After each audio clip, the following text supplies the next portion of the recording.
셋. 오늘은 로마서 강의 배경을 하는 날입니다. 이제 앞으로 우리가 로마서 강의를 계속 공부할 텐데 로마서 강의 배경을 로마서를 우리가 이해하기 위해서는 그 배경 지식이 좀 있어야 해요. 그 중에 첫 번째로 오늘은 여러분이 두 구절을 먼저 살핌으로 시작을 하겠습니다. 사도행전 17장 18절 그리고 골로새서 2장 8절 두 구절을 먼저 살핌으로 로마서를 공부하기 전 바울이 로마서를 쓰게 된 그 당시에 로마에 편지한 그 내용을 읽을 사람들이 어떠한 배경 속에서 살고 있었는지에 대해서 우리가 하나씩 먼저 살펴보는 날로 시작을 하겠습니다. 먼저 사도행전 17장 18절 찾은 사람이 크게 한번 읽어볼래요? 어떤 에피쿠로스와 스토아 철학자들도 바울과 쟁론할세 어떤 사람은 이르되 이 말쟁이가 무슨 말을 하고자 하느냐 하고 어떤 사람은 이르되 이방 신들을 전하는 사람인가 보다 하니 이는 바울이 예수와 부활을 전하기 때문이로라. 예. 거기 뭐가 나와요? 스토아죠. 에피크로스와 스토아라고 나오죠? 예. 사도행전은 여러분 잘 알다시피 누가가 썼죠? 누가가 썼어요. 누가는 이방인입니다. 이방인임에도 불구하고 예수님을 믿는 이방인이었어요. 바울 이전에 누가는 예수님을 믿기 시작했고 하는 걸 보면 아마 베드로에게 영향을 받은 사람이면 틀림이 없어요. 나중에 바울과 함께 믿음의 동지가 돼서 선교 여행도 함께 다녔던 사람이죠. 근데 이 누가가 사도행전을 썼는데 사도행전을 썼을 때 누구한테 왜 썼는가 사도행전을? 우리는 사도행전을 뭘로 알고 있죠? 역사서라고 알고 있죠? 네? 그런데 사도행전을 쓴 목적을 누가가 뭐라고 누구한테 썼는가를 사도행전 1장 1절에 그 내용이 나와요. 그냥 찾지 말고 시간이 많이 가니까 내가 읽을게요. 데오빌로여 내가 먼저 쓴 글이 뭐죠? 누가복음이에요. 쓴 글에는 무릇 예수께서 행하시며 가르치기를 시작하신부터 그가 택하신 사도들에게 성령으로 명하시고 승천하신 날까지의 일을 기억하였노라. 이렇게 표현했어요. 그리고 그가 고난을 받으신 후에 쭉 말씀하시다가 4절에 사도와 함께 모이사 그들에게 분부하여 이르시되 예루살렘을 떠나지 말고 내게서 들은 바 아버지께서 약속하신 것을 기다리라. 내가 아버지께서 약속하신 바를 기다려라. 이게 무슨 뜻이냐면 우리 아는 내용이 있죠. 오순절 성령 강림. 오순절 성령 강림의 사건은 그냥 가볍게 다락방에서 그냥 불이 내려와가지고 성령 받아서 막 방언하고 이렇게 했다. 우리는 그 정도로 사실상 알고 있는데 이거는 기독교 역사, 우리가 앞으로 교회사나 역사를 공부할 때 굉장히 중요한 사건이에요. 예루살렘에 사람들이 모이는 여러 가지 절기들이 있는데 언제 모이죠? 6월절 때 모이죠. 예루살렘 성전에. 그 다음에 오순절 때도 모여요. 오순절 때 디아스포라로 다 나갔던 사람들이 오순절 때도 예루살렘에 온단 말이에요. 이때 디아스포라로 온 사람들이 마가 다락방에서 성령 강림을 받은 사도들에 의해서 예수님을 믿게 되는 그 사건이 사도행전에 계속 나오죠. 우린 그걸 알고 있어요. 그런데 이 누가가 성경을 쓰는데 지금 17장 18절에 뭐라고 나오냐면 아예 언급을 해. 에피크로스와 스토아라고. 그럼 데오빌로라는 사람이 사도행전을 읽으면서 에피크로스와 스토아에 대한 바울이 어떤 스테이터스를, 그러니까 그 태도를 가졌는가에 대해서 이 한 구조를 통해서 언급을 하는 거거든. 설명이 됐습니까? 네. 그러니까 누가가 생각할 때 이 데오빌로에게 이 글을 써서 알게 하기 위해서 보내는 그 자체에 어떤 정신이 숨어 있느냐면 당신도 에피크로스와 스토아에 대해서 알고 있다는 게 전제가 되잖아. 그것을 갖다 바울이 싸웠습니다. 이 얘기잖아 지금. 아덴이란 지역에서. 연결이 됩니까? 네. 우리는 골로새서 지금 골로새서 2장 8절 말씀 때문에 옛날에 기독교인은 공부하지 말아야 할 학문이 두 개가 있다. 그게 철학과 심리학이다. 그래서 철학집 읽으면은 굉장히 뭐 부정한 책을 읽는 것처럼 그렇게 내가 20대 초에 들었단 말이에요. 응? 근데 바울이 누가가 볼 때 바울이 에피크로스 학파하고 스토아 학파 사람들하고 쟁론을 했다. 이 얘기는 쉽게 말하면 이게 완전히 배제된 상태에서 내 것이 옳아, 너 네 것 틀려 이 개념이 아니라 서로가 논쟁을 했다는 얘기거든. 무슨지 아시겠어요? 그걸 갖다 바울이 그런 철학을 몰랐겠는가? 이 천재가. 그걸 어디서 알 수 있느냐면 바울이 철학을 어떻게 규정했는가를 보면 알 수가 있어. 그게 골로새서 2장 8절이에요. 누가 찾았으면 읽어보세요. 누가 철학과 헛된 속임수로 너희를 노력할까 주의하라. 예, 됐어요. 이것이, 이것이. 이것이 사람의 유전과 세상의 초등학문을 조침이요 그리스도를 조침이 아니니라. 오케이. 자, 누가 철학과 여기서 예를 들어서 철학과 헛된 속임수 이렇게 돼 있죠. 번역이. 어? 그럼 철학 따로 뭔가 다른 헛된 속임수 따르죠. 과가 있으니까. 이거는 잘못 번역한 거예요. 이 철학을 내가 그 철학을 어떻게 그 원어는 돼 있냐면 그걸 영어로 번역한 게 이렇게 돼 있어요. 이거 잘 보여요? 글씨? 파란색이나 빨간색.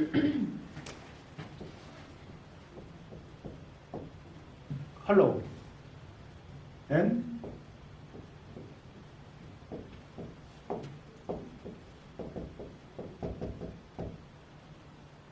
이게 I 맞나? 디시피티브?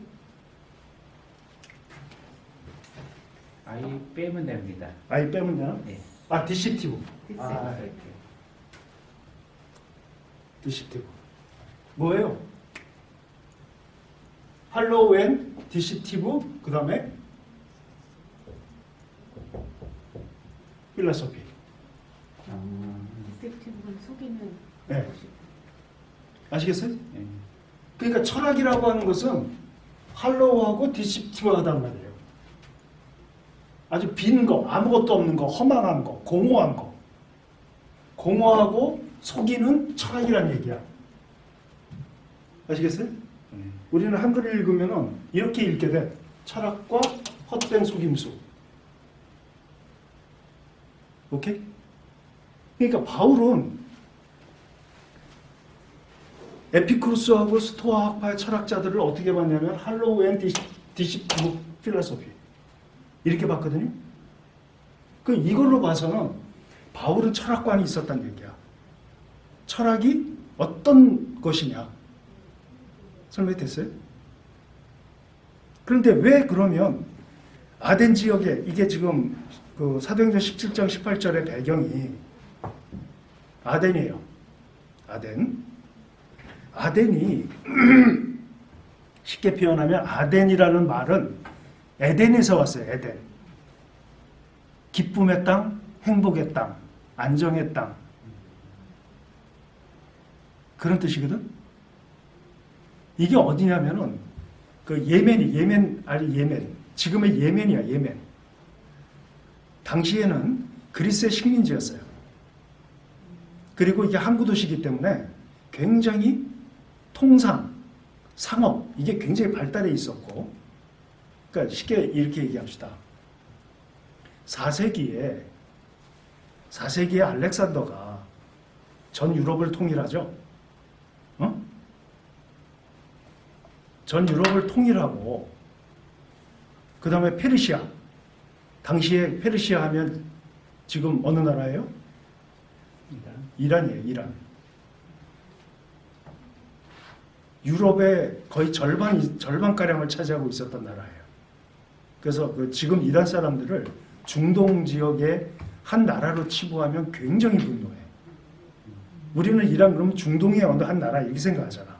근데 그들은 그렇게 생각 안 해요. 중동 내에가 아니라 자기는 따로라는 거야. 왜? 과거 찬란한 페르시아의 영광을 지금도 재현하려고 들어.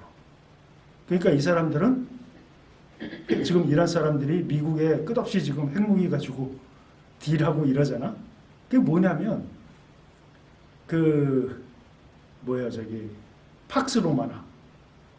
그러니까 그게 뭐예요?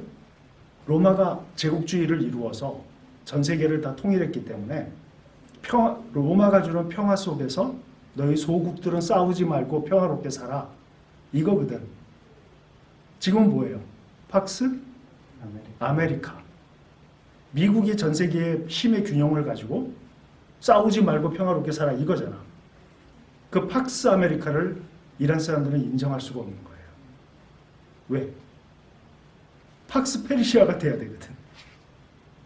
그러니까 이게 힘은 없는데 대등하게 잡고 대등하게 놀려고 들어. 근데 알렉산더가 전 유럽을 다 통일하고 페르시아 그리고 인도까지 다 점령을 해버려. 그래서 뭐가 돼요? 헬레니즘 문화권 속에 다 집어넣어버려요. 그래서 헬레니즘 도시를 자기가 점령한 지역에서 60개에서 70개를 만들어버려. 그 도시들 중에 하나였어요. 아덴이. 그러면 지금 이 아덴이란 지역이 지금으로 얘기하면 어떻게 이해할 수 있느냐면 서울이 대도시가 됐잖아, 우리나라가. 그죠? 그러니까 저 산골에 있는 젊은이들까지 전부 서울로 오죠. 응? 그러한 도시였어. 아시겠어요? 그 당시 유럽에는 그런 도시가 60개에서 70개가 됐다고. 그런 도시들 중에 하나가 우리가 알고 있는 데살로니가 지역. 그래서 사람들이 모여드는 거야. 다양한 종교, 다양한 사상, 다양한 철학 이런 것들이 다 왔는데 그 당시 예수님 돌아가시고 나서 바울이 1차, 2차, 3차 그 전도 여행, 선교 여행을 다닐 때 그 지역들이 어떤 정신세계를 가지고 살았는가. 그거의 대표성을 가진 게 바로 지금 얘기했던 에피쿠로스 학파와 스토아 학파가 자리 잡고 있었단 말이에요. 설명이 됐어요? 그렇기 때문에 바울이 로마서에 편지를 쓸 때 로마는 그 중심에 있었어. 그리고 바울이 그 편지를 썼을 때 치리했던 왕이 누구야? 네로였어요. 응? 예전에 한번 그 기독교 순환사 얘기할 때 내가 네로 얘기를 잠깐 했었죠. 그 엄마. 오케이, 우리는 시간 지나면 다 까먹죠. 네로까지 기억했네. 그러면 기억을 좀 더듬어 봅시다. 그 엄마 아그리피나가 네로를 황제로 세우기 위해서 어떠한 짓들을 했는가? 아그리피나는 누구의 여동생이었어요? 카리큘라. 얘기하면 이제 기억이 조금씩 날 거예요. 카리큘라가 왕이었을 때 특히 아그리피나는 정권력이 굉장히 강한 여자였다. 그래서 두 여동생과 함께 오빠를 반란을 일으켜서 카리큘라를 쫓아내려고 시도를 했다가 두 여동생은 사형에 처해지고 카리큘라에 의해서 아그리피나는 유배를 당해. 유배를 당했다가 당시에 아그리피나가 유배 시절에 어떤 일이 벌어지느냐면 카리큘라가 암살을 당하죠. 그래서 이 아그리피나가 살아날 수 있었어. 근데 카리큘라가 죽고 나서 황제로 들어선 사람이 누구냐면 글라디우스 황제. 생각나요? 그 황제는 누구냐면 아그리피나의 삼촌이야. 삼촌인데 아그리피나가 그 많은 작전을 써서 삼촌하고 결혼을 해. 결혼을 해서 낳은 아들이 아니다. 13세에 카리큘라 시절에 13세에 결혼을 해갖고 14세인가 15세에 애를 하나 낳아요. 그 애가 바로 네로예요. 네로를 키우고 남편이 죽고 카리큘라에 의해서 죽어 남편이. 왜냐하면 그 반란 사건 때문에. 그 이후에 삼촌하고 결혼을 해. 이게 클라디우스 황제야. 근데 클라디우스의 황제에게는 아들이 있었거든. 그 아들까지도 이 아그리피나가 제거해. 그리고 남편도 죽여. 그리고 죽은 클라디우스 황제가 죽은 다음에 네로를 황제로 세워요. 세우는데 그 네로 옆에 두 사람이 있었어. 그 두 사람이 누구냐? 브루스 근위 대장하고 세네카. 세네카 기억나요? 자, 중세의 두 위대한 스토아 철학자 두 사람 대라. 중세에 그 당시에 중세에 중세가 아니라 그 중세 이전에 두 사람을 대라하면 세네카와 마르쿠스 아우렐리우스 황제. 네, 이제 기억이 날 거야. 마르쿠스 아우렐리우스 황제는 어떻게 이해하면 되냐면 여러분 수상록 알죠? 수상록.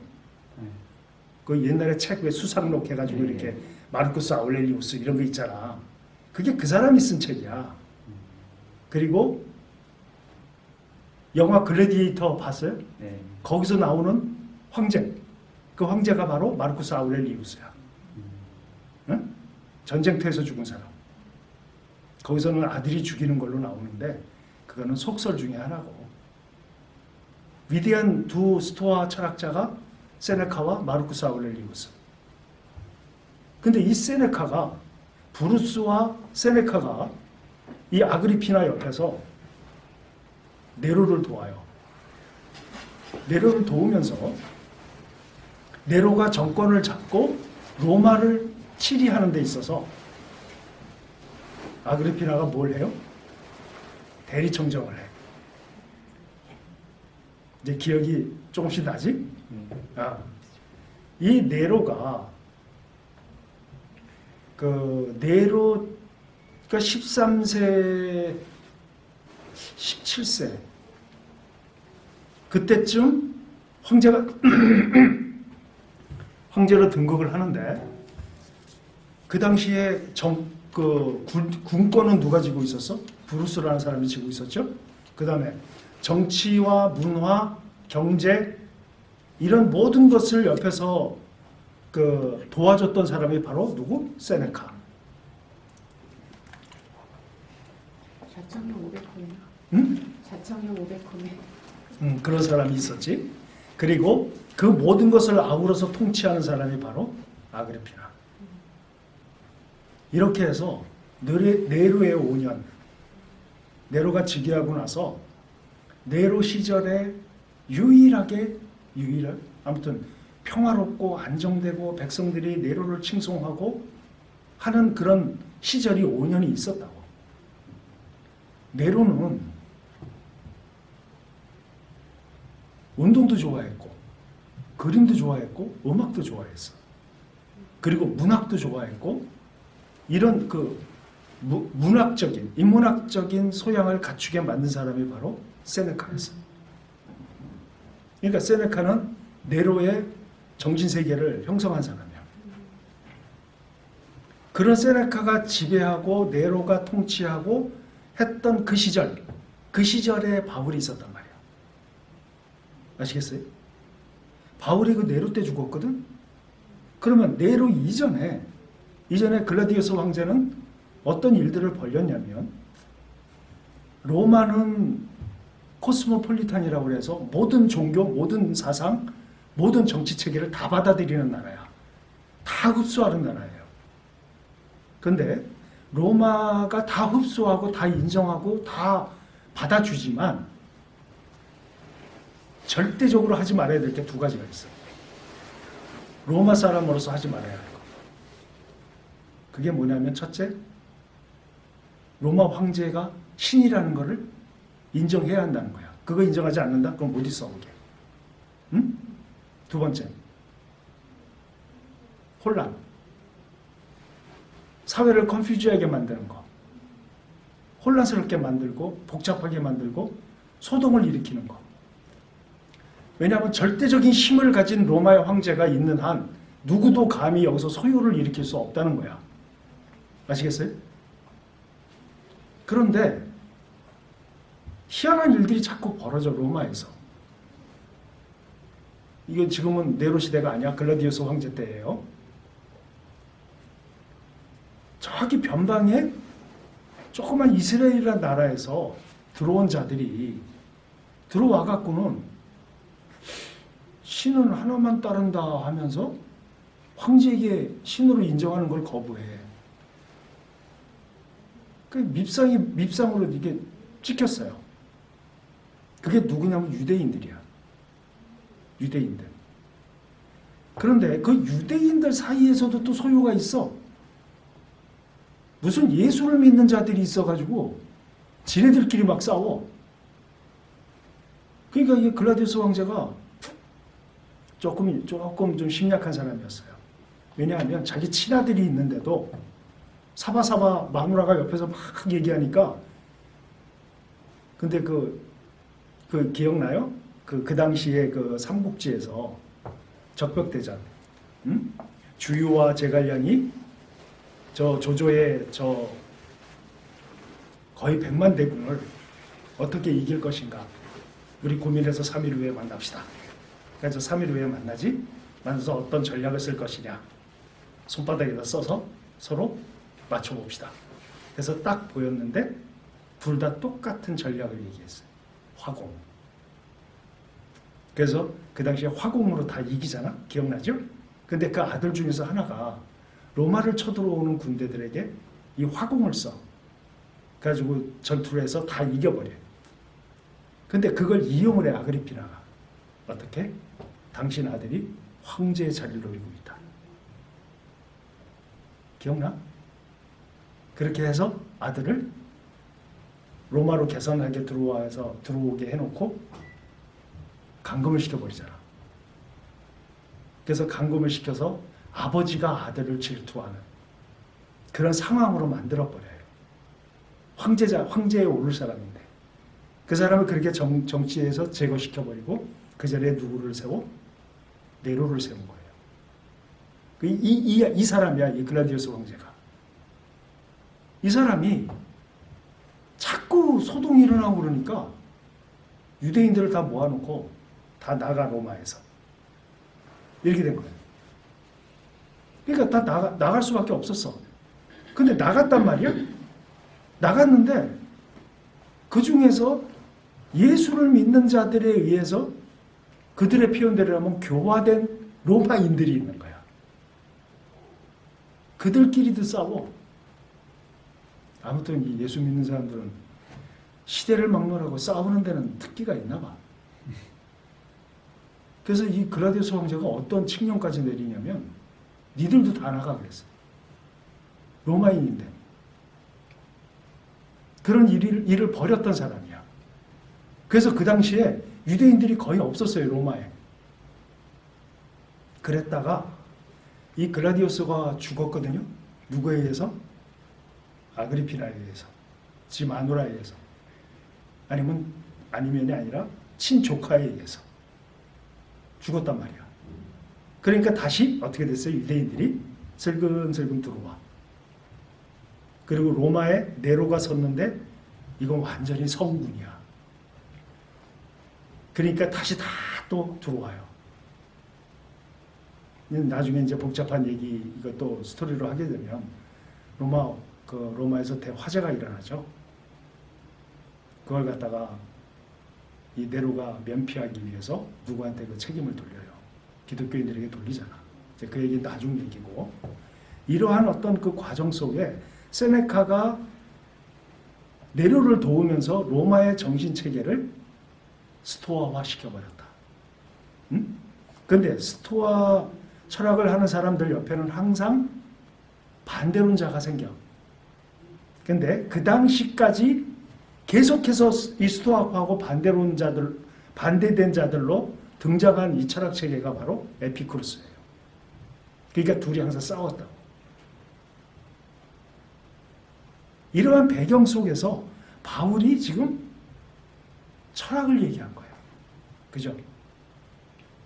그러니까 바울이란 천재가 누가도 그랬고 바울도 그랬고 철학이라고 하는 개념을 아예 성경에서도 언급을 한단 말이야. 그렇기 때문에 우리가 편지를 쓰게 되면, 우리 누구한테 편지 쓴다 그러면 그 편지를 쓰는 목적이 있잖아. 지금 아버님이 부고가 일어나서 친구 아버님이 돌아가셔서 친구가 굉장히 힘들어하는데, 그럼 친구가 편지를 쓰면 어떤 내용을 쓰겠어요? 얼마나 상심이 되니, 내가 멀리 있어서 못 가보는데 뭐 너가 힘들겠구나, 뭐 이런 내용을 쓸 거 아니야. 근데 느닷없이 야, 내가 지금 선 봐야 되는데 그 여자랑 어떻게 해야 되냐, 이런 거 편지 쓰겠어요? 부고당한 친구한테 안 쓸 거란 말이야. 그 사람에게 읽혀야 되는 목적성을 가진 글을 써서 보낼 거 아니야. 그죠? 근데 그 편지 속에 로마라고 하는 곳은 전 세계에 지금으로 얘기하면 미국과 같은 나라예요. 그러면 그 문화권이 어떤 형태로 돼 있는가가 굉장히 중요할 거 아니야. 사회적인 정신적인 체계가. 그걸 알고 가야 된다는 얘기야. 그래서 처음에 로마서 강의 준비할 때는 철학에 대해서 생각을 안 하고 있었어. 그랬다가 골로새서 읽다가 바울이 철학을 언급을 하네? 이렇게 생각을 하게 됐어요. 그러다가 이제 사도행전 17장 18절 말씀을 떠올리게 됐고, 에피쿠로스와 스토아를 누가가 언급을 하는, 이 성경의 철학을 언급을 하는, 그럼 이 철학을 알아야 되는 거 아닌가? 어느 정도는. 디테일한 거 다는 몰라도 조금만 알아야 될 거 아닌가? 이런 생각을 하게 된 거야. 그래서 철학을 다 공부할 수는 없고, 오늘 다 얘기할 수도 없고, 다만 우리 기독교인들은 철학을 어떻게 대해야 되는가? 왜 철학이 생겼는가? 철학이 왜 생겼으며 이렇게 생긴 철학을 기독교인들은 어떻게 받아들여야 하는가? 적어도 그 부분까지는 우리가 알고 가야 되지 않을까? 그러니까 막연하게 지금도 마음속에 이 조금 보수적인 어르신들은 철학에 대해서 굉장히 부정적이거든요. 근데 철학에 대해서 지금 부정적인 어떤 인식을 갖고 있는 사람이 있나, 여기서? 기독교인으로서.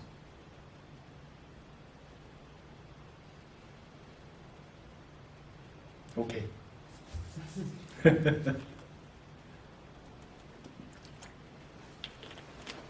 그래서 오늘 우리가 알아야 되는 지식 정도로만,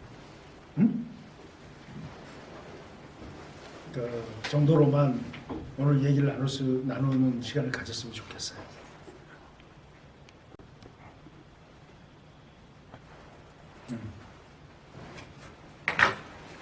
어떤 선생님이, 어떤 선배가 후배한테 지금 후배하고 대화를 나누는데 이렇게 얘기를 해. 얘야,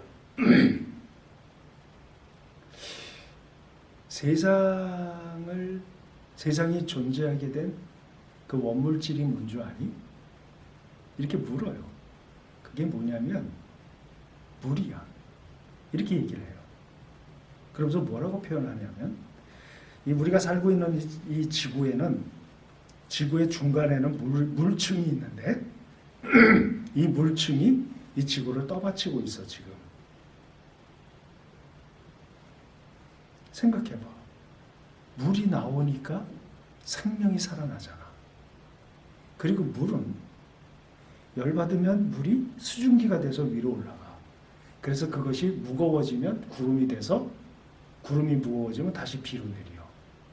그 물에 의해서 나무가 살고 동물이 살고 인간이 살고 모든 것은 이 물에 의해서 시작이 된 거야. 물이 밑에서 막 요동치면 땅에선 지진이 일어나고 물이 바다에서 요동치면 파도가 세지고 해일이 오는 거야. 모든 건 물에 의해서 시작된 거야. 무슨지 아시겠어요? 이렇게 얘기를 해요. 근데 그걸 가만히 듣고 있던 그 후배가 선생님 말에 오류가 있네. 이 모든 세상의 형성물질의 원물질이 물이라면 그럼 불은 어디서 왔지? 이 생각을 한 거예요. 그렇잖아? 물에 반대 아니야? 이건 아니다. 선생님이 뭔가 잘못 생각하신 것 같다. 그럼 뭘까? 고민을 해, 이 사람이. 그러다 고민을 한참을 하고 고민하고 막 그러다가 이 사람이 결론을 내, 하나로. 이 세상을 만든 원물질은 무한자다. 이렇게 표현을 해요. 무한자.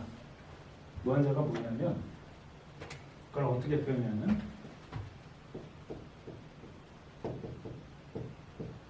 아페이론. 아는 나샤. 응? 페이론은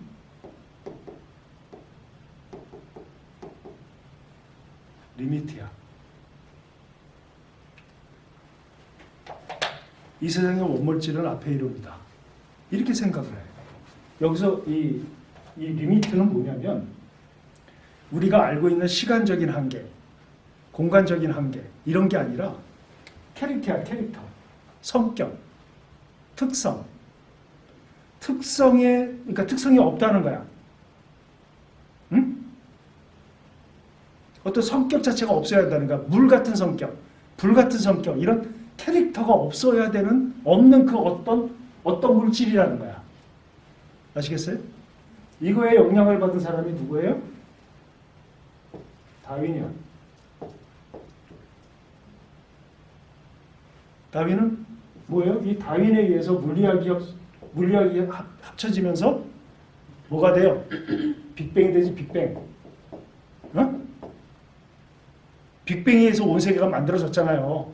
그들의 주장대로라면. 여기서 뭐가 나와? 하나의 물질이 나오잖아. 빅뱅에 의해서. 그 물질이 아메바가 되고 뭐가 되고 지금 우리가 된 거 아니야. 얘네들 주장대로라면. 이 정신을 만들어준 최초의 사람이 이 두 번째, 아페이론을 주장한 사람이야. 아시겠어요? 이런 무한자가 시작된 거다. 이거는 어떤 특성이 있으면 그 특성에 반대가 있다는 거예요. 그 설명이 안 된다는 거예요, 그거는.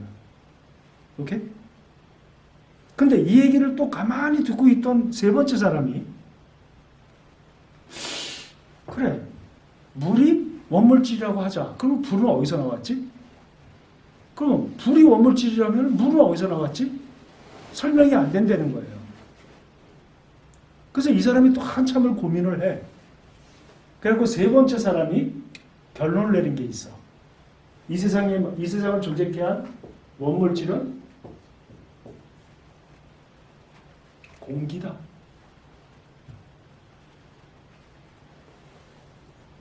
공기에 밀도가 아주 단단해지면 차가워진다는 거야. 응? 이게 맞는지 틀리는지는 의미가 없어. 그들이 주장한 대로 내가 설명을 하는 거야.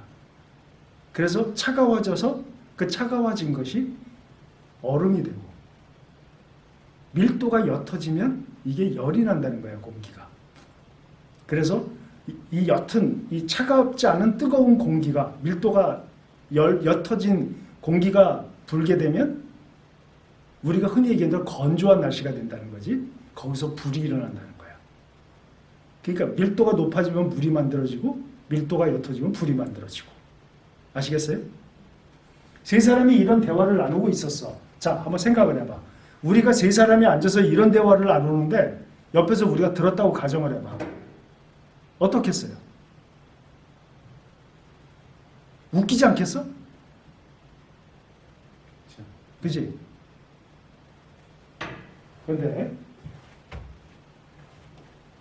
이 말을, 이런 대화를 나누는 세 사람이 살던 시대,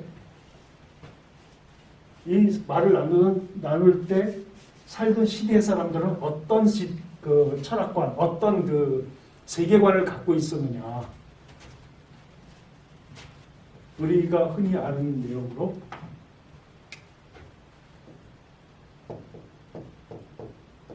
미토스, 이걸 뭐라고 그래? 신화. 이 사람들이 살던 시대에 이 세 사람이 누구냐면은, 첫 번째 얘기한 사람이 바로 탈레스예요. 두 번째, 이 사람 물이라고 했잖아요. 두 번째, 아페이론이라고 얘기했던 아낙시만드로스라는 사람이야. 세 번째 사람, 공기라고 했던 사람은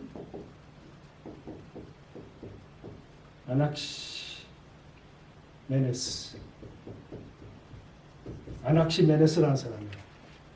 이 사람들이 이런 대화를 나눌 때 우리가 옆에 있었다면 이거 굉장히 웃기는 얘기가 될 거라고. 그죠? 그러나 이들이 왜 이런 대화를 나눴을 때 철학이 언제 시작됐느냐, 누구로부터 시작됐느냐 할 때 제일 먼저 등장하는 세 사람이 이 사람들이에요. 이 사람들이 이제 철학이 시작됐대요. 그래서 탈레스는 철학의 아브라함이에요. 아시겠어요? 그 왜 탈레스가 얘기한 게 철학이냐, 철학의 시작이냐. 당시에 이 사람들이 살던 시대는 미토스 시대였어. 신화적 시대였어요. 그러니까 이들의 세계관은 신화적 세계관이야. 그러니까 나라고 하는 존재가 어떻게 시작되었는가? 신에 의해서. 나는 어떻게 살 것인가? 신에 의해서. 우리 옛날에 왜 이런 영화들이 있죠? 고대 사람들의 삶의 형태를 볼 때 부족국가, 부족이 나타나고 거기에 항상 누가 있어요? 부족장이 있고 그리고 주술사가 있죠. 그래서 부족장은 주술사에 의해서 신탁을 받게 되는, 신에게 제사를 지내고 신이 이렇게 하라고 했습니다. 주술사가 얘기하는 게 다 뭐야? 그들의 정체성을 규정하는 게 돼버린 시대관 속에서 살고 있었던 시대야, 이때가. 응? 그리고 이 탈레스나 아낙시만드로스나 아낙시메네스나 이런 시대에 살던 사람이 그리스에서 살던 사람들이거든. 그리스에는 얼마나 많은 신이 있어. 우리 왜 그리스 로마 신화 할 때 그리스 신화 얘기했었잖아. 그죠? 신들이 있었단 말이야. 그러니까 신에 의해서 모든 것이 규정이 되고 신에 의해서 만들어진 세계관 속에서 살던 사람들이 처음으로 이 우주 만물이 그 그리스 로마 신화에 나와 있는 것처럼 우리가 흔히 아는, 이미 가이아가 있어가지고 땅의 여신이 있어가지고 뭐 이렇게 해서 뭐 태양이 생겼고 이런 식의 신화적인 개념을 갖고 있다가 처음으로 세상의 모든 물질이 뭐야라고 인간의 지성을 발휘하기 시작했다는 거야. 아시겠어요? 지성을 발휘해서 그런 원물질에 대한 고민을 하기 시작한 최초의 사람이 바로 이 탈레스라는 거예요. 설명이 됐어요? 그러면 이 세상을 만드는 완전한 원물질이 물이다라고 얘기한 이 탈레스가 어떤 주장까지 했느냐. 그냥 가볍게 이 사람이 뭐 무식해가지고 물이다 이런 정도의 사람이 아니에요. 이 사람은 자기 관념과 철학을 가지고 수학적 개념을 갖기 시작을 했어, 이 탈레스가. 그리고 이 탈레스는 최초의 윤회설을 주장한 사람이야. 이해가 돼요? 무슨 소리인지? 나중에 영혼 불멸설이라고 들어봤죠? 네. 그건 주장한 사람이에요, 최초로. 이걸 누가 영향을 받아? 플라톤이 영향을 받아요. 이게 계보가 다 있는 거야. 근데 이걸 다 공부하자면 너무 재밌는 게 많아. 이 중에 또 한 사람이 해야 되는 게 피타고라스야. 저도 이 네 피타고라스. 이 네 사람은 철학이라고 하는 개념과 수학이라는 개념, 논리라고 하는 개념을 후대의 모든 철학자들에게 기초를 세운 사람들이야, 이 사람들이. 예를 들어 볼까요? 피타고라스가 우주의 밤하늘을 보면서 수적으로 우주 수학론을 처음에 개발을 해서 뭘 주장했는 줄 알아요? 지구는 태양의 도움을 받는 존재다. 아시겠어요? 나중에 이게 어디로 연결돼? 그렇지. 이게 다 이미 있었던 내용들이야. 아무튼 그래서 이 탈레스가 바로 뭘 주장한 거냐면 이 세상은 인간 지성으로 설명해야 되고 그것이 설명이 돼야 되고 그것으로 이해해야 한다라고 처음으로 생각한 사람이에요. 그러니까 뭐야? 미토스 세계관에서 뭘로 바꾼 사람? 로고스 세계관으로 바꾸는 작업을 시작한 사람이 탈레스야. 그럼 왜 이렇게 됐을까? 지금 뭐 철학에 대한 모든 얘기를 다 할 수는 없어. 그냥 시작이 이랬다는 얘기야. 어? 그러니까 미토스 세계관에서 로고스 세계관으로 바뀌었다. 그럼 이 로고스가 뭐냐? 로고스. 로고스의 핵심. 로고스에 대해서 설명을 많이 해야 되지만 로고스의 주체. 주체가 뭐냐? 주체. 인간, 지성. 아시겠어요? 응? 우리가 요한복음 1장 1절부터 보면 태초에 말씀이 계시니라 할 때 그 말씀이란 단어가 뭘로 원어가 뭐냐면 로고스예요. 로고스. 이 로고스는 과연 요한이 요한복음 1장을 썼을 때 태초에 말씀이 계시니라 할 때 이 태초에 말씀 자리에 로고스를 썼는데 나중에 저 로고스 하나만 가지고도 아마 거의 한 10시간 철학 공부할 때 사람들은 공부할 거야. 굉장히 넓은 개념이에요, 이게. 나중에 그 스토아, 다음 주에 스토아파에 대해서 공부할 텐데 스토아 공부할 때 이 부분을 그냥 핵심적인 것만 내가 얘기를 할게. 어?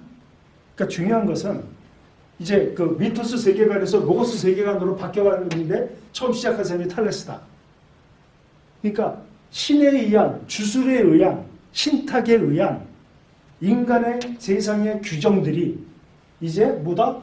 인간 지성에 의해서 다 설명이 돼야 된다라고 처음으로 머리와 지성을 사용한 사람. 그래서 나중에 플라톤, 그러니까 이 사람들이 BC 6세기 사람들이거든. 그럼 여러분 생각해봐요.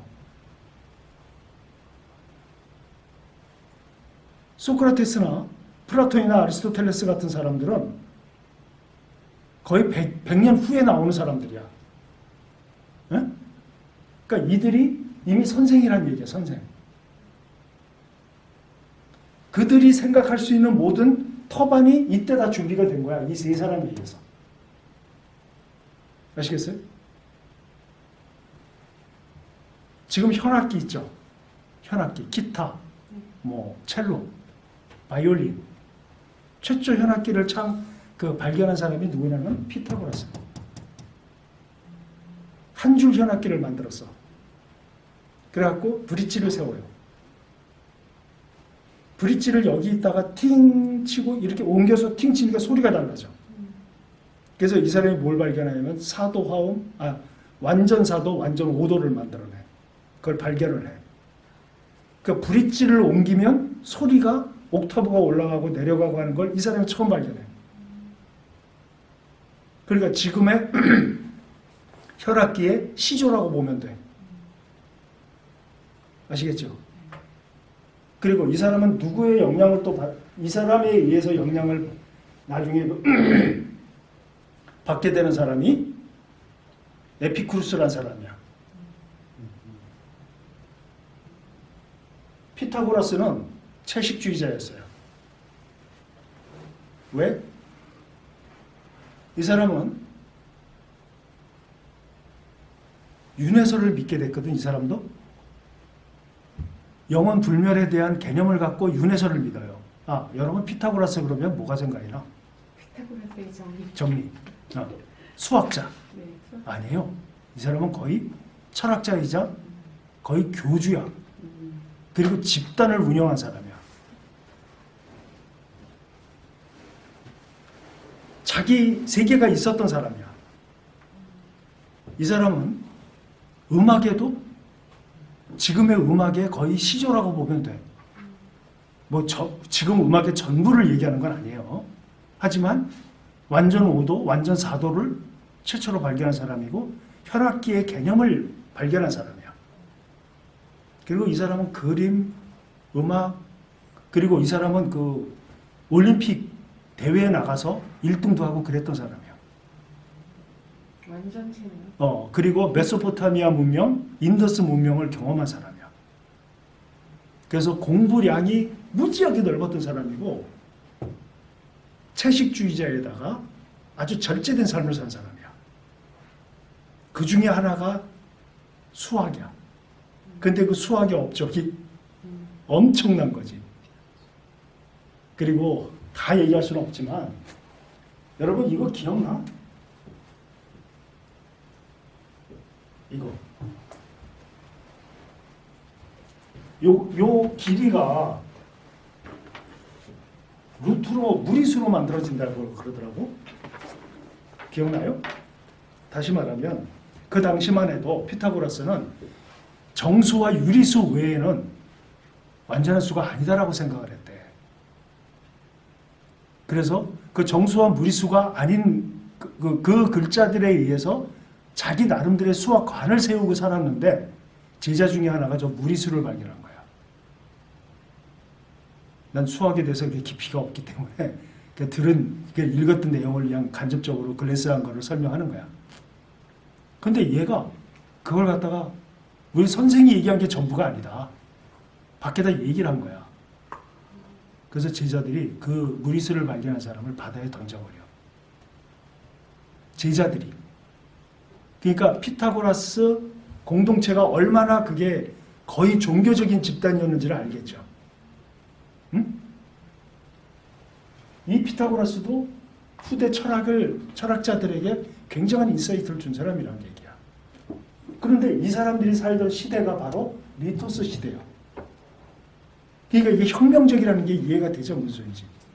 우주를 설명하려고 했고, 땅을 설명하려고 했고, 그러니까 그런 이 세 사람은 탈레스는 물, 아낙시만드로스는 아페이론, 그러나 어떤 물질이잖아.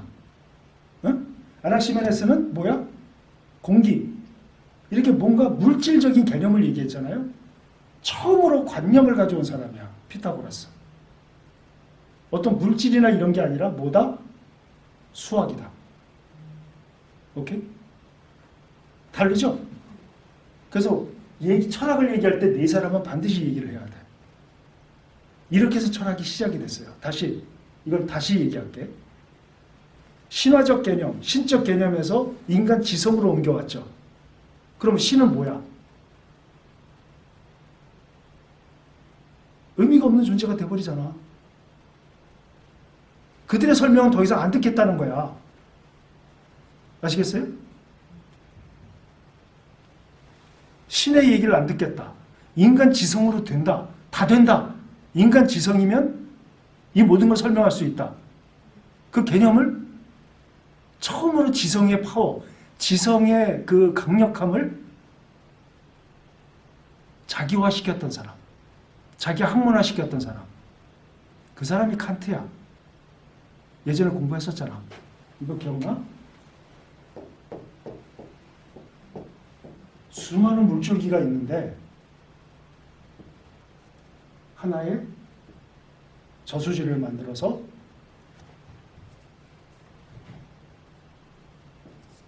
나오는 물을 그 물기를 하나로 만든 사람.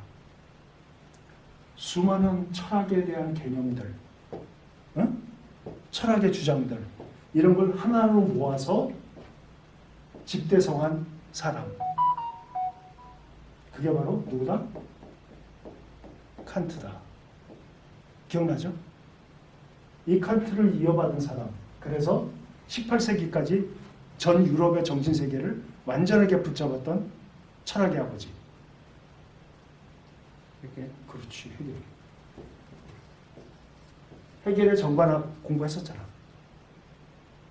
정반합이 계속해서 반복되면 정신적 이데아가 만들어진다. 기억나죠? 네. 이때까지 다 흘러온 거야.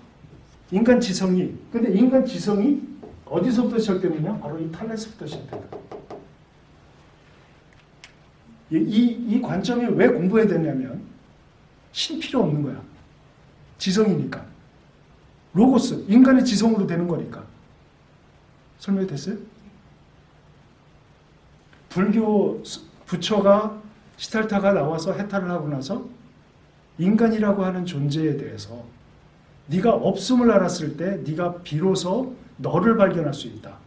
여러분 이제 다음 주에 공부하겠지만 다음 주가 아니구나. 나중에 로마서 공부할 때 공부하겠지만 나는 누구인가라는 질문. 그 철학자들이 그 질문하는 거 아니에요? 그래서 우리 보통 사람들한테 당신이 누구인지 알아야 된다. 이 얘기 하잖아. 그죠? 나는 누구인가? 나는 나에 대한 질문을 할 때 이것이 언제부터 만들어졌을까? 나는 누구인가? 응? 소크라테스 때부터 나온 거야. 거의. 소크라테스가 처음으로 어떤 사람이 나중에 공부하겠지만 소크라테스가 어떤 사람이 아테네 신전 여러분 잘 알다시피 아테네 신전의 아테네 철학자들이 살았던 그 지역의 신전이 아테네 신전이야. 그 아테네 신전에 어떤 사람이 물어요. 아테네에서 제일 지혜로운 사람이 누굽니까? 신탁을 해. 그랬더니 거기에서 나온 대답이 뭐예요? 소크라테스다. 그래서 그 얘기를 소크라테스한테 해. 그래서 소크라테스가 쾌천이 생겼어. 내가 제일 똑똑하다고. 내가 제일 지혜롭다고. 거기서 소크라테스가 물어보죠. 한 가지 분명한 건 내가 안다. 내가 모르는 게 뭔지는 안다. 설명이 됐어요? 내가 뭘 모르는지는 안다는 거야. 근데 내가 뭘 모르는지 모르는 사람이 대부분이거든. 그죠? 그래서 소크라테스가 한 말이 뭐예요? 너 자신을 알아야 한다. 그건 소크라테스가 만들어낸 말이 아니죠. 신탁을 아테네 신전에 보면 신탁을 받아서 인간들이 그 신탁을 받은 사람이 와 이거 굉장하다. 이건 정말 신탁이 맞다라고 얘기한 문장들을 그 기둥에 써요. 신탁을 받은 내용들을. 그래서 자기가 동의하고 그거에 대해서 그대로 된 내용들을 쭉 써놓는다고. 그러면 얼마나 많은 신탁의 내용이 그 기둥에 써 있겠어. 그래서 소크라테스가 그걸 쭉 보다가 너 자신을 알라라는 문구를 거기서 발견을 해. 그래서 그걸 자기화시킨 거예요. 너 자신을 알아라 라는 질문을 그 질문이 왜 나왔을까? 그리고 그때부터 지금까지 몇 년이 흘렀어요? 거의 2000? 한 400년? 300년 정도 흘렀다고 지금. 지금도 너 자신을 나는 누구인가를 알아야 합니다라고 질문을 한다는 것은 내가 누구라는 것을 설명을 정확한 답을 내지 못했다는 얘기 아니야. 그죠? 누군가 확실한 답을 줬다면 내가 누구인가에 대해서 설명을 못하겠냐고, 답이 있는데. 그죠? 그거에 대한 답은 없어 지금. 그러니까 지금까지 그 질문이 나온다는 것은 바로 그것을 알 수 있는 누가 길을 제시했거나 정확한 명제를 주었거나 어떤 센텐스를 부여했거나 이랬다면 그게 더 이상 질문이 아닐 텐데 아직도 세 가지 질문은 해야 돼. 나는 누구인가? 어떻게 살 것인가? 그리고 죽음이란 무엇인가? 이것에 대해서 수많은 철학자들이 나와서 이거에 대한 얘기를 했거든. 근데 이 질문 자체가 중요한 것도 있지만 왜 나왔냐는 거야, 이 질문이.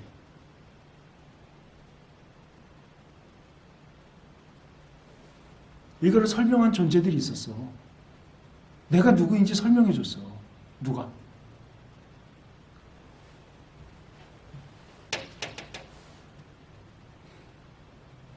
신이.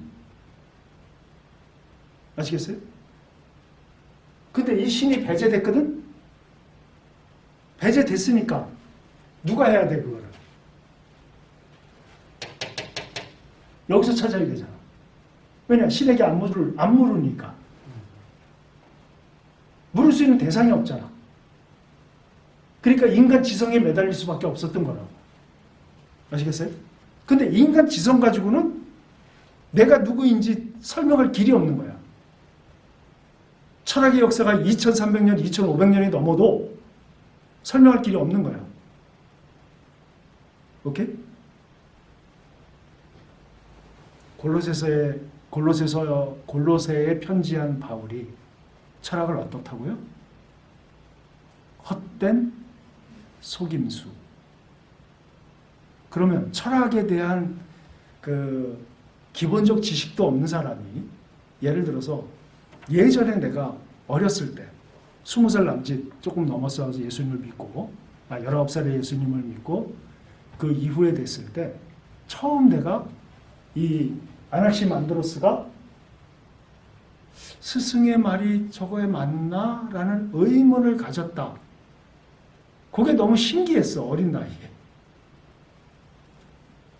저거는 내가 그 당시에 나를 성경 공부 가르쳤던 리더가 있는데 그 리더가 이렇게 말한 것은 난 100% 받아들였거든. 반대 의견을 갖기가 힘들었던 상황이었다고. 그 제자 양육의 세계에서. 그런데 이 사람은 자기 스승이 말한 것에 대해서 의문을 갖고 자기 나름대로 답을 찾기 위해서 했다는 그 자체가 나한테 너무 이게 신선하게 다가왔어. 그래서 난 탈레스보다는 이 아낙시만드로스가 더 이렇게 매력이 끌렸었어. 그래서 얘기하는 거예요. 우리 기독교인들은 그럼 이 철학에 대해서 어떻게 봐야 하는가? 신이 배제됐기 때문에 인간 지성으로 이 답을 내야 되는데 2500년이 흘렀어도 아직도 누군가 답을 못 냈으니까 우린 그 질문을 지금도 하고 있단 말이야. 이게 철학이야. 그래서 어떤 철학자들은 이렇게 얘기를 해요. 철학이란 답을 만들어내는 학문이 아니라 필요한 질문을 이어가면서 답을 찾아가는 학문이다. 이게 겸손한 해석이라고 생각이 들어요. 그래서 우리 기독교인들은 철학에 대해서 완전히 신이 없는 상태에서 하는 생각들이기 때문에 배제해야 되는가? 그 관점하고 아니면 기독교인들에게 철학이 왜 필요한가? 한번 철학의 필요성에 대해서 누가 한번 얘기해 볼래? 기독교인은 철학을 해야 되나?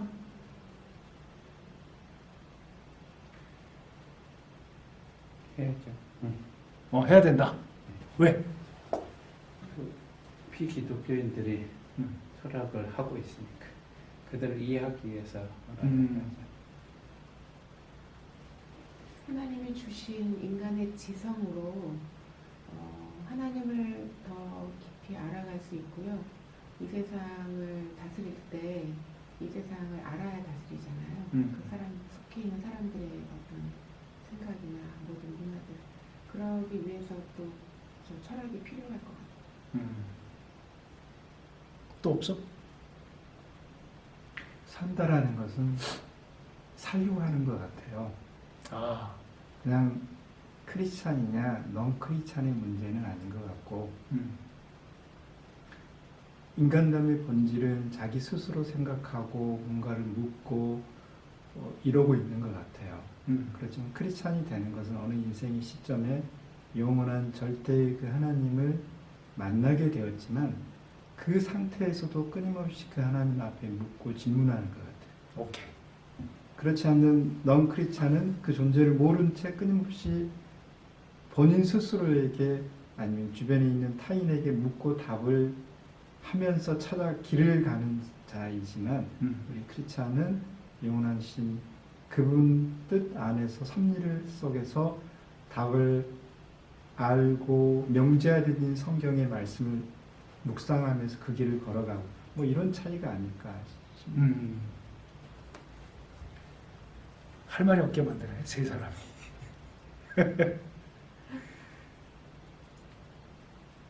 한동안 철학 무용론 예를 들어서 철학의 암흑기 이제 철학하는 사람들이 얘기하는 철학의 암흑기가 언제냐면 중세예요. 캐톨릭의 세계관이 강력하게 잡았을 때 그때를 철학의 암흑기라고 얘기를 해. 근데 그런 세계관 속에 있었을 때 철학과 종교를 이거는 철학이 반드시 필요한 거고 근데 종교인으로서 이 철학이 필요하다고 느꼈어. 그래서 종교와 철학을 합치시키기 위해서 무지하게 노력했던 두 사람이 있어요.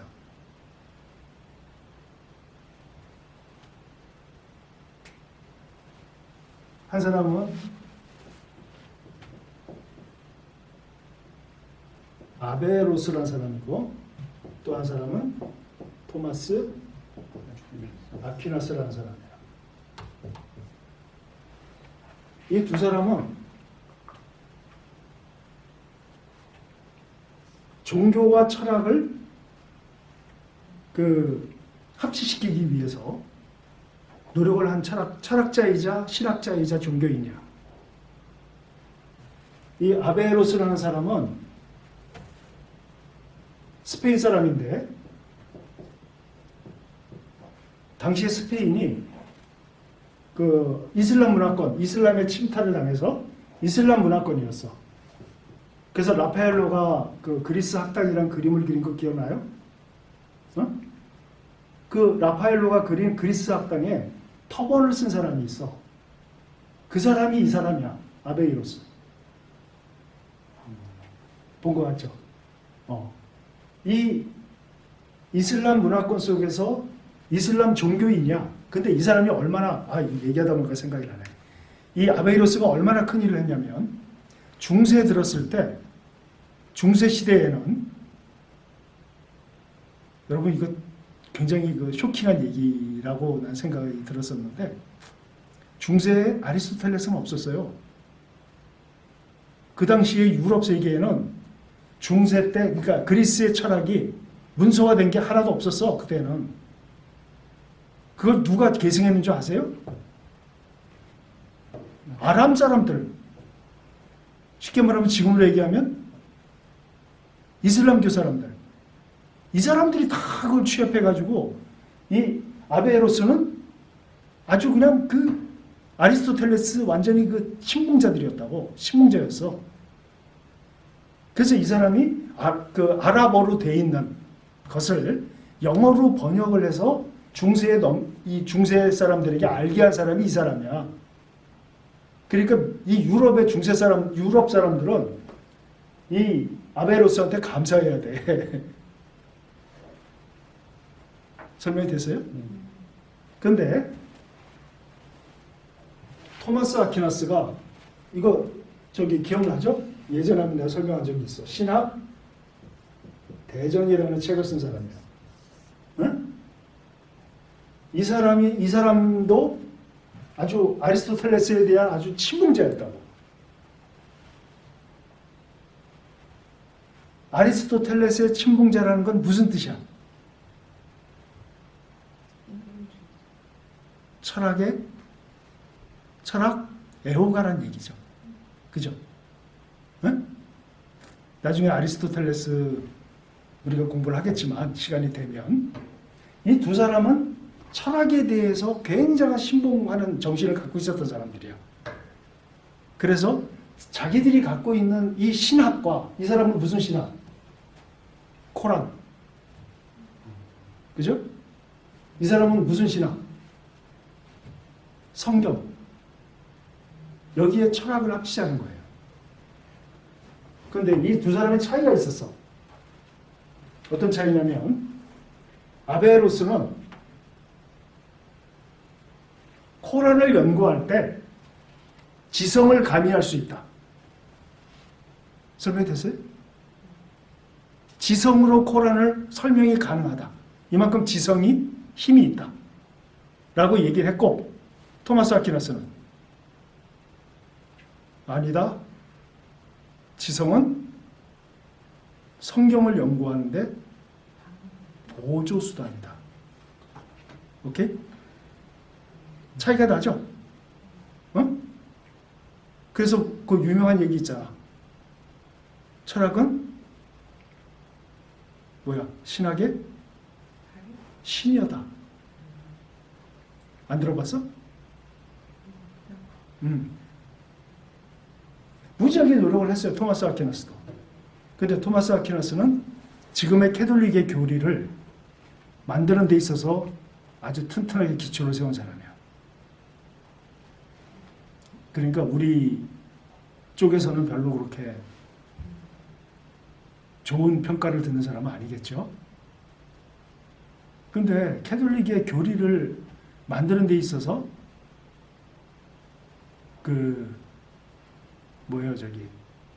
기초를 쌓았던 사람이 또 있었거든.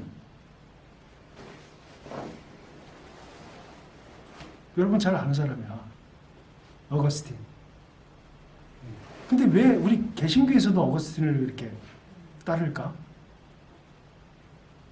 그것은 우리 개신교인들, 그러니까 프로테스탄트와 원래 캐톨릭 사람들이 공통적으로 받아들일 것들에 대한 연구를 한 사람이야. 그래서 그 사람은 우리가 인정을 하는 거지만 토마스 아퀴나스는 순수하게 캐톨릭의 교리만을 정립한 사람이란 말이야.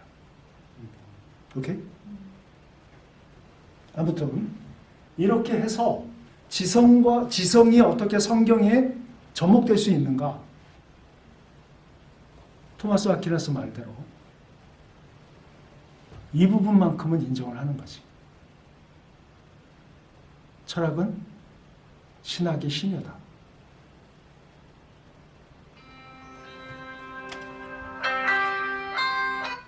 내가 나중에 전화 드릴게요. 예, 지금 바빠서요. 나중에 전화 드릴게요, 어머니. 예. 이따가 어머니 집에 가기로 했거든. 그래서 그러면 지금 우리 입장에서 앞으로 철학을 어떻게 봐야 하는가? 이렇게 방향을 잡자는 거야. 비교 종교학이나 기독교 철학자들의 얘기나 우리 왜 모든 참고서를 사서 봤을 때 모든 참고서에 공통적으로 나오는 문제 있잖아요. 그건 중요한 문제잖아. 에? 꼭 알아야 되는 문제잖아. 그것처럼 기독교 철학자들이 그 철학의 필요성에 대한 얘기를 공통적으로 하는 얘기가 있어요. 인간 지성에 의해서 무엇을 사유해야 되는가? 철학의 방법론을 가지고 어떻게 사유해야 되는가? 아까 우리 형제가 얘기한 대로 그 방법론을 가지고 누구를 사유해요? 하나님. 응? 그 방법론을 가지고 뭘 사유해? 성경. 그 하나님에는 세 분이 다 들어가요. 성령, 예수 그리스도, 그리고 하나님. 성부 하나님. 그리고 그 사유의 대상으로 또 누가 들어가요? 나. 그리고 그 사유의 대상으로 누가 들어가요? 사람. 응?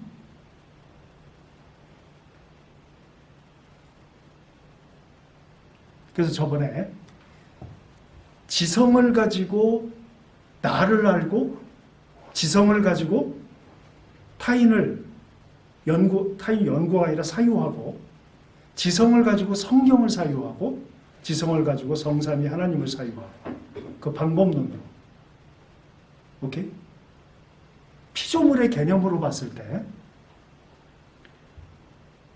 눈에 보이는 피조물과 눈에 보이지 않는 피조물이 있다고 했죠. 기억나지? 눈에 보이지 않는 피조물 중에 뭐가 들어가요? 학문도 들어간단 말이야.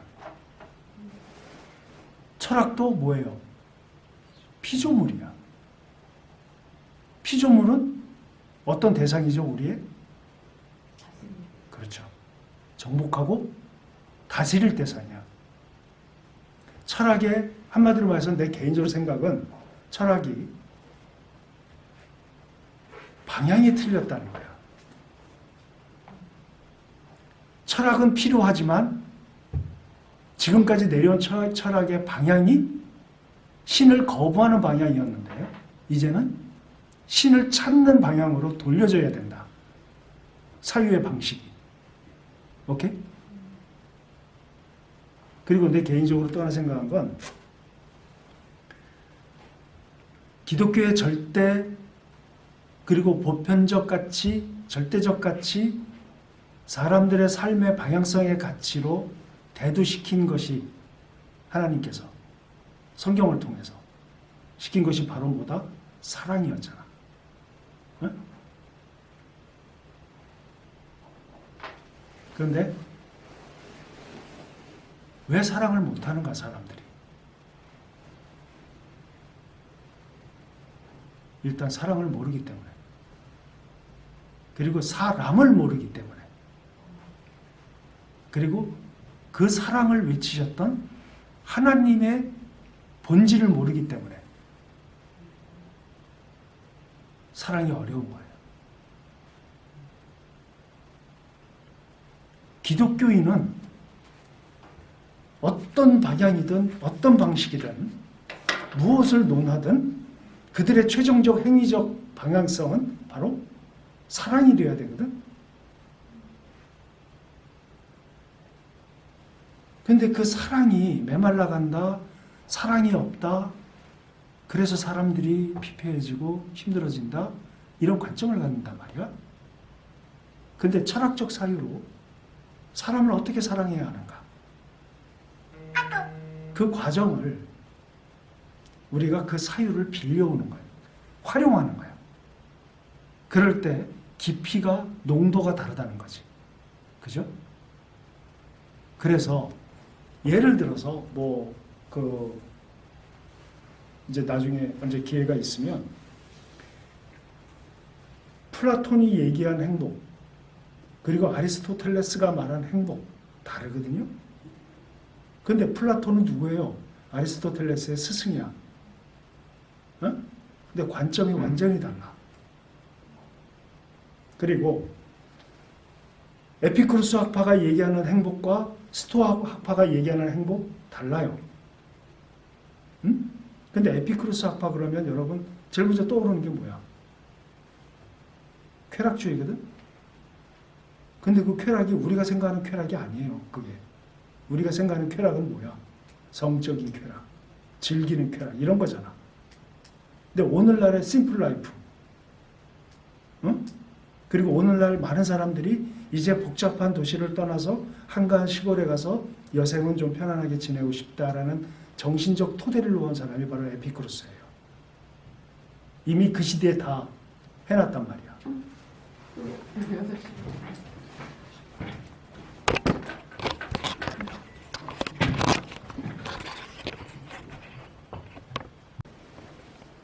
그러니까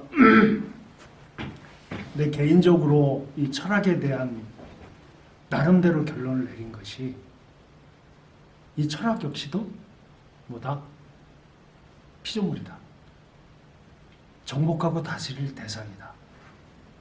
그러니까 인간 지성으로 시작된 철학을 방법론을 바꾸어서 하나님을 사유하게 만드는 방법론으로 쓰자. 그렇게 할 때 사람을 진짜 왜 사랑해야 되는지, 왜 사랑의 행위가 나타나야 되는지, 그리고 그 나중에 스토아파 공부할 때 로고스를 공부할 거거든. 이 로고스를 공부하려면 모두 이해를 해야 되냐면 자연을 이해해야 돼. 자연. 근데 자연 그러면 우리가 뭘 생각하냐면 나무, 산, 바다, 물 이런 거 생각하잖아. 자연도 역시 두 가지가 있어요. 비주얼한 자연이 있고 인비주얼한 자연이 있어.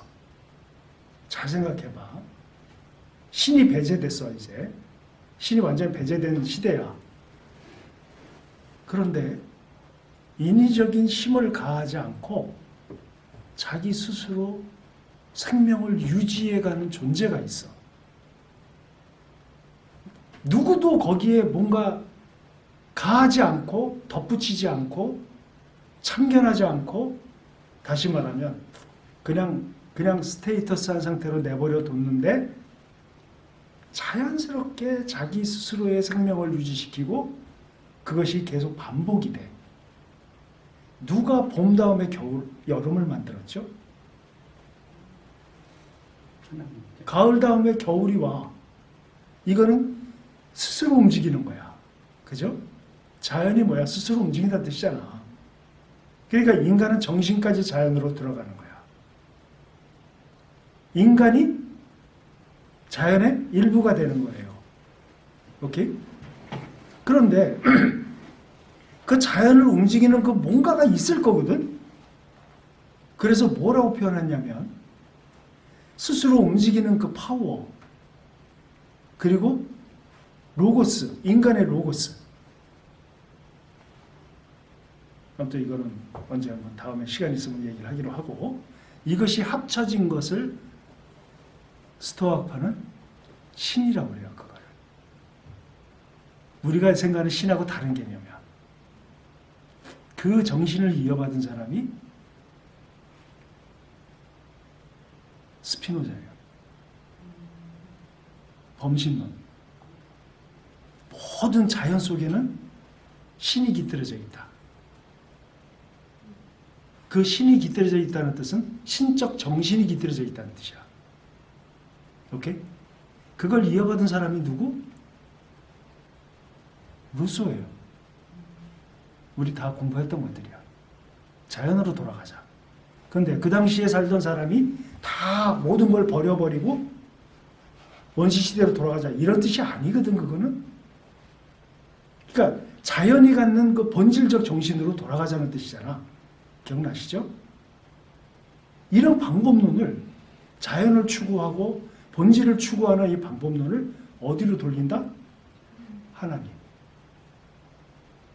그리고 사람. 그리고 나. 하나님께서 규정해 주신 모든 피조물의 사유의 방법론을 철학에서 가져와 갖고 다 사유하자. 오케이? 내 개인적으로는 철학의 필요성이 이거라고 생각을 해요. 그래서 공부를 하는데 힘들지 않았어. 힘들었지만 재밌었어. 불편하지를 않았어.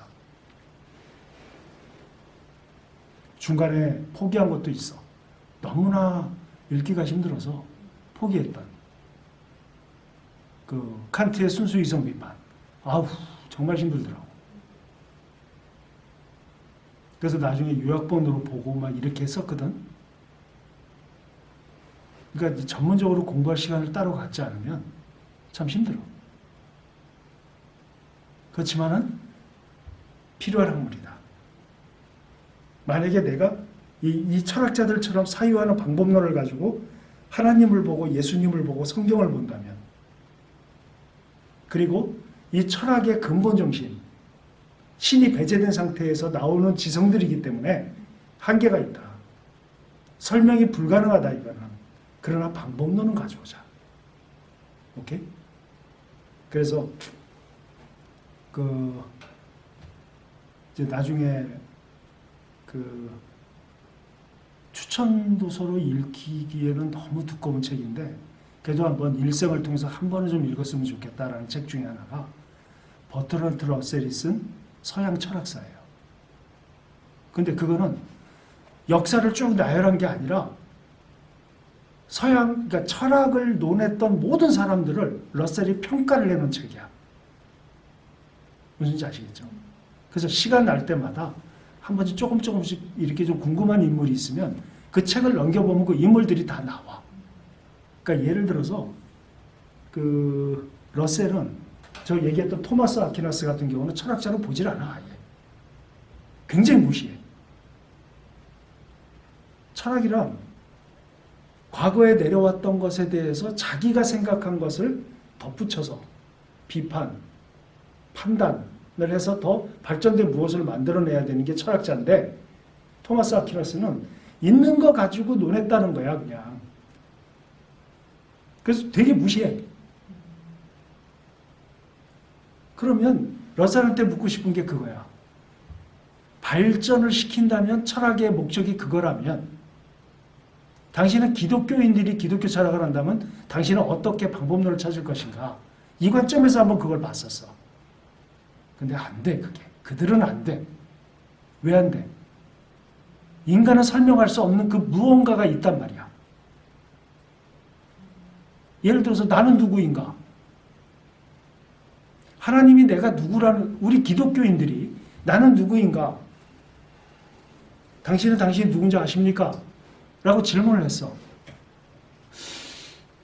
그걸 어떻게 알 수 있습니까? 내가 누구인지.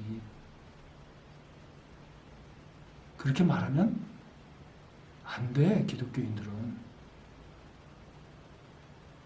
나는 내가 누군지 알아야 돼. 모른다? 어떻게 살 것인가? 한 사람은 기독교를 앉혀놓고 당신은 이 세 가지 질문에 답해보세요. 당신 누굽니까? 나는 누구인가? 삶이란 무엇인가? 죽음이란 무엇인가? 이 세 가지를 얘기해보세요. 그런데 그걸 어떻게 누가 할 수 있어요? 그걸 이렇게 대답하는 사람은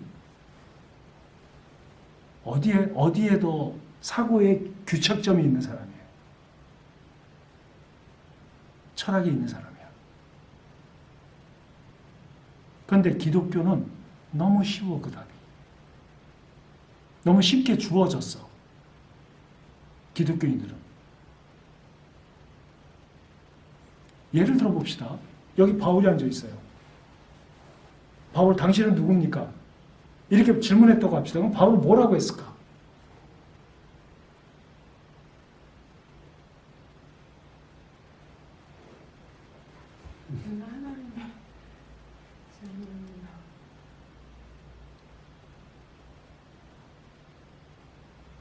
그냥 바울이 자기를 어떻게 규정했는지 내가 그냥 쭉 보여줄게. 예를 들어서 예전에 어디 가서 강의를 할 때 기독교인은 나는 누구인가? 어떻게 살 것인가? 그러니까 삶이란 무엇인가? 죽음이란 무엇인가? 이 질문을 받았을 때 그게 뭘까라고 생각한다면 당신은 성경을 읽지 않은 사람입니다. 이렇게 얘기했더니 굉장히 황당해. 아니면 당신은 깊이 성경을 상고하는 사람이 아닙니다. 아니면 당신은 하나님의 말씀이 당신의 인생과 당신의 정체성에 대해서 중요한 의미로 받아들이지 않은 사람입니다. 라고 내가 얘기했거든. 그랬더니 그걸 어떻게 알 수 있냐는 거야.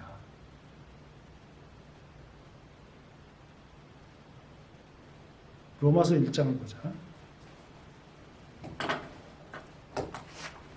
아니, 보지 마. 내가 그냥 쭉 읽어줄게. 예수 그리스도의 종 바울은 사도로 부르심을 받아 하나님의 복음을 위하여 택정함을 입었으니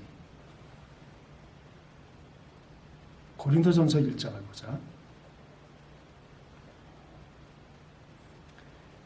하나님의 뜻을 따라 그리스도 예수의 사도로 부르심을 받은 바울. 갈라디아서를 보자.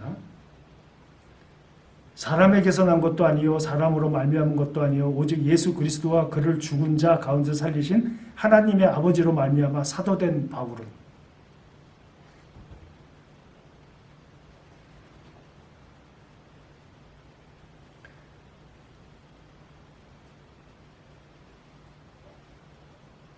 에베소 교회에 편지했을 때 사도 바울이 자기를 어떻게 표현했어요? 하나님의 뜻으로 말미암아 그리스도 예수의 사도된 바울은, 지금 바울은 자기를 어떻게 설명해요? 자기를. 나는 이래, 난 이 사람이야, 나는 이런 사람이야 라고 바울이 지금 어떻게 얘기하고 있냐고. 하나님과 예수 그리스도에 의해서 사도된 바울 나는, 이렇게 자기 정체성을 분명히 하고 있어. 그죠? 바울은 그렇게 얘기했을 거야. 선생님은 누구십니까? 그러면 이 자리에서 딱 자기를 한 센텐스로 설명할 거야. 그죠? 우리가 아직도 미토스의 세계관 속에서는 신이 다 설명한다고 그랬죠. 이 세계관의 신들은 무지하게 많아. 부족마다 달라. 그런데 왜 사람들이 신에 대한 개념을 버리고 로고스의 세계관으로 갔느냐?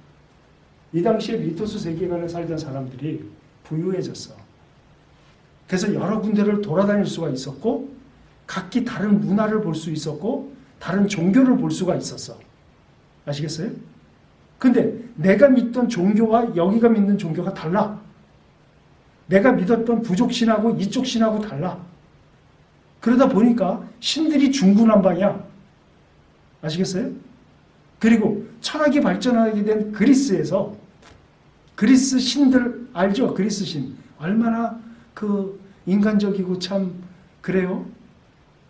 신 중의 신, 제우스. 이거는 조카, 딸, 자기 친딸 할 것을 다 건드려. 기억나시죠? 얼마나 신이면서 참 인간적이란 말이지. 그러니까 신에 대한 권위가 어떻게 돼 있어요, 지금? 점점 사라지고 있잖아. 그러니까 신 가지고 안 된다. 신 가지고 안 된다가 아니라 신이 전부가 아니다. 이 사람들, 탈레스나 아나시만드로스나 아나시메네스, 이 피타고라스 이 사람들은 신을 부정한 사람들이냐? 아니야. 이들 신 믿었어. 아시겠죠? 신을 믿지만 신이 설명한 걸 다가 아니라고 생각을 하는 거야. 아시겠어요? 이게 지성이 주는 폐해야. 무슨 의미인지 아시겠어요? 이게 어디까지 내려왔냐면 하나님까지 우리 기독교인들이 그따위로 생각하게 만들었다고. 나 이게 철학에 대해서 화가 나는 지점이야. 이 지점이. 그래서 많은 사람들이 어떻게 생각하는 줄 알아? 내가